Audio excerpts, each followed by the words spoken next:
Well, a last-minute push going on at the Capitol with just 7 legislative session days left. The governor is trying to get his agenda passed. He's in Albany this afternoon unveiling bills that he wants to see become law before the session ends.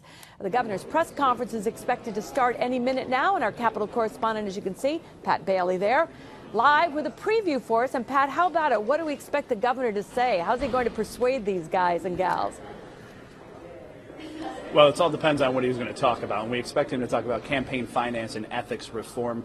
In fact, he sent out a tweet earlier today from his account saying that is, in fact, what he will be talking about. He was on the radio this morning as well, talking about that women's equality bill, saying that negotiations are not going well with the leaders on that. He says that 9 out of 10 points are no problem, but that 10th point, that abortion one, he didn't specifically say it, but that's kind of the elephant in the room here. Everybody knows which one he's talking about, saying that they're not close on that at all. And as if you recall, the governor saying before and holding to it, saying that he will not take anything out. He's not willing to negotiate. He wants all 10 points in that bill to go to the floor. The leaders, Senate Republicans, saying before that they will not support some kind of abortion in the bill. So that seems to be a sticking point with the women's equality. As far as today, what's new, we're expecting to see some details of the governor's campaign finance. He's been talking about it for months. He's expected to talk about a 6-to-1 match where for every $1 spent on privately, a matching donation from public funds of $6. It's kind of a mirroring of what they do in New York City. It's been going on in New York City for several years now. The governor